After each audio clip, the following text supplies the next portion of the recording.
اللہ کے قریب ہونے کا سب سے تیز اور چھوٹا راستہ ادب اور خدمت کو اختیار کرنا ہے۔ اگر اللہ کی مرضی اور ہماری مرضی میں ذرا بھی فرق ہو تو خوف آ جائے گا، اس لیے دعا کرو کہ ہمیں اللہ تعالیٰ کی مرضی کو اپنی مرضی بنانے میں دقت نہ ہو۔ بعض مرتبہ انسان کا دشمن اس کے دوست سے زیادہ فائدہ مند ثابت ہوتا ہے، وہ اس طرح کہ دشمن آپ کے عیب اور کمیوں کو بیان کرتا ہے اور آپ ان کو سنتے ہی انہیں درست کر لیتے ہیں۔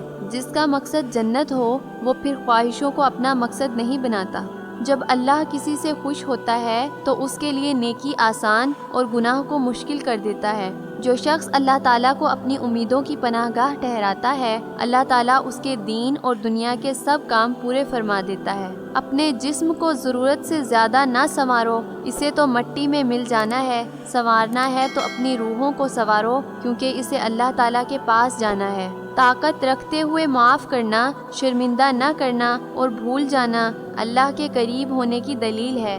حق اور سچائی جہاں پر بھی ہو وہاں تک پہنچنے کے لیے سخت سے سخت سختیوں میں بھی گھس جاؤ۔ جو دل دوسروں کی تکلیف دیکھ کر بے چین ہو جائے تو جان لو کہ اس دل میں اللہ رہتا ہے۔ تنہا انسان کو کبھی تنہا نہ سمجھنا، کیا معلوم کہ اس کی تنہائیاں پاک ہوں اور اس کے سب سے قریب اللہ ہو۔ انسان اپنی دعاؤں سے ہی اپنا مقصد لکھتا ہے اور انسان کی دعائیں ہی انسان تک وہ سب کچھ لے آتی ہیں جو اس کے نصیب میں بھی نہیں لکھا ہوتا۔ اگر آج زندگی مشکل ہے تو کل کی آسانی کا وعدہ بھی اللہ نے کیا ہے۔ اللہ سے مانگو، خوب مانگو، اللہ تمہیں امید سے بڑھ کر دے گا۔ توکل اور بھروسہ یہ ہے کہ آدمی اپنی طاقت، اپنے قوت سے نظر ہٹا کر تقدیر الہی پر راضی رہے۔ جو اللہ کے ذریعے بے نیاز بنے گا، لوگ اس کے محتاج ہوں گے۔